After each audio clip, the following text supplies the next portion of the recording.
पहले पाप नष्ट होना जरूरी है उनकी जनरेशन में। पहले पाप नष्ट हो। कब जानेंगे हमारे पाप नष्ट हो गए?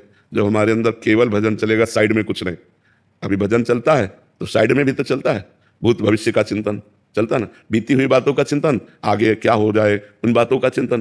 तो भूत भविष्य का चिंतन जब मिट जाए, केवल भगवान का आनंद चिंतन हो, तब समझना चाहिए मेरा हृदय निष्पाप हो रहा है। और जब निष्पाप होने लगेगा तो भगवान की दिव्य झांकियां आने लगती हैं भाव में, उसे अपार आनंद की अनुभूति होती।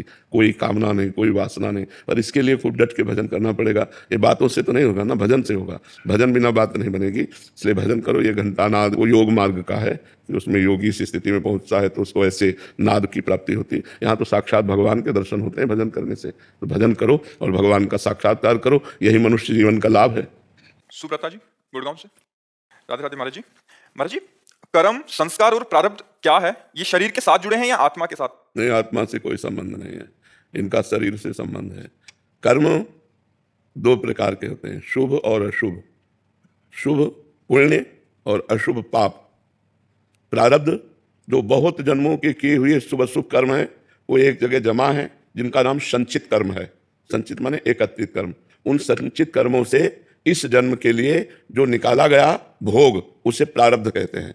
कहीं पुण्य का भोग सुख, तो कहीं पाप का फल दुख, विपत्ति, संकट, समस्या। ये पूरे जीवन भर के लिए जो निकाला गया उसे प्रारब्ध कहते हैं। जहां जमा है उसे संचित कहते हैं। जो नए कर्म कर रहे हैं वो क्रियमाण कहा जाता है। क्रियमाण, संचित, प्रारब्ध, ये जब तक है तब तक जीव का बंधन है, और जब तीनों भस्म हो जाते हैं तब भगवत प्राप्ति हो जाती है। तो जो खूब नाम जप करता है, पवित्र आचरण करता है, उसके पवित्र संस्कार बनते हैं।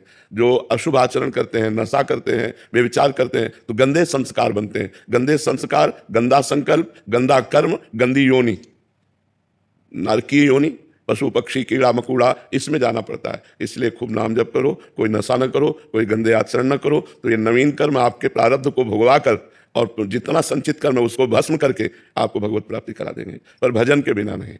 बारी मथे घृत होए बरु, सिकता ते बरु तेल, बिनु हरि भजन न भवतरी, या सिद्धांत पेल। बिना भजन के कोई संसार समुद्र से पार नहीं हो सकता। इसलिए खूब नाम जप करो।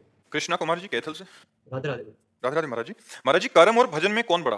भजन, क्योंकि कर्म नाशवान शरीर से शुभ और अशुभ कर्म होते रहते हैं, और भजन शुभ अशुभ दोनों को भस्म करके सुख ही सुख प्रदान करता है।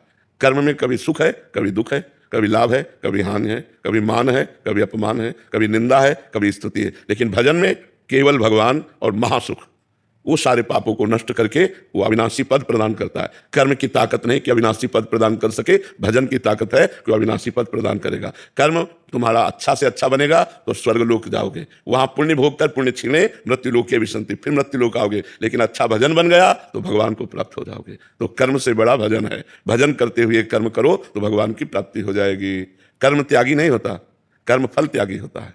भजन करते हुए जो कर्म किया जाता है वो भगवान की प्राप्ति कराता है, और जो केवल कर्म किया जाता है वो अवश्य में वो भोक्तव्यम कृतम कर्म शुभाशुभम, शुभ और अशुभ कर्म जो बनेगा उसे भोगना पड़ेगा। और भजन इन भोगों का विनाश करके भगवत प्राप्ति करा देता है। भजन की समानता तो कहूँ कहाँ लग नाम बड़ाई, राम न सकहीं नाम गुण गाई। जो नाम जापक को सुख मिलता है, जो नाम की महिमा है, वो स्वयं भगवान नहीं वर्णन कर सकते। भजन की समानता कर्म कैसे कर सकता है? समझ में आया आपको?